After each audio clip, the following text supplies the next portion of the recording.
Hey y'all, happy Wednesday. So I want to spend just a couple of minutes of out of all proportion. The free gift, God's gift, His grace, is out of all proportion to the fall of man. Should not even be compared to. So the destruction and the effects of sin and the curse that came into this world, that was every bad thing, all disease, all sickness, all anything with a negative consequence, mosquitoes biting. I mean, it's that kind of everything. An ant bite hurting, or all the lion lay down with the lamb. So carnivore. I'm just like anything that you can think of that entered into the world when Adam chose to listen to the voice of Satan.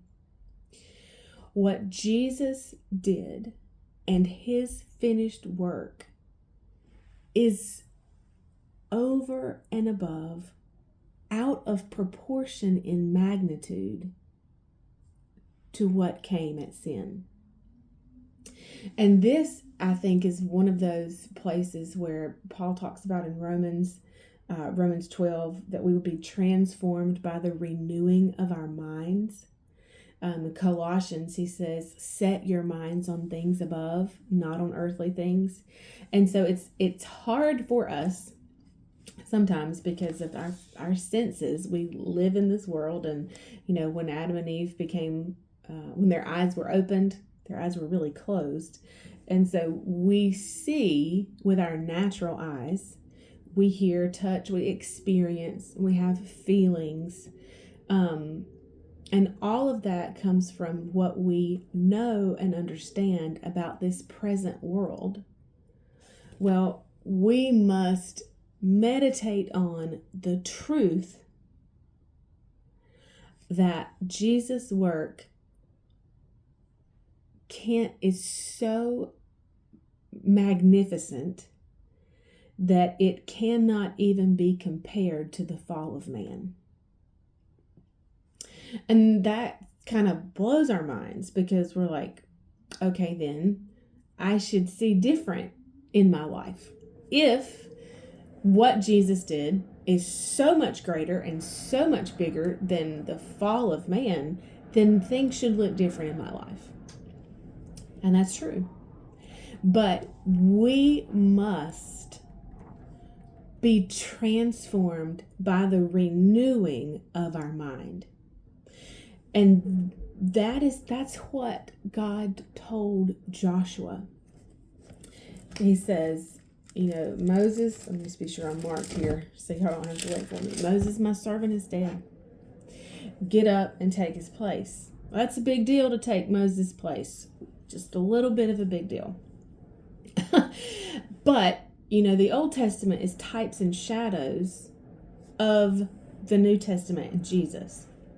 So Moses is a figure for Jesus delivering the Israelites out of Egypt, the one who would rescue them. Just as Jesus is the Messiah rescuing all of mankind. So the Old Testament types and shadows and foreshadows, and we can see throughout the Old Testament how it sets up. We can see Jesus. We can see God's redemption.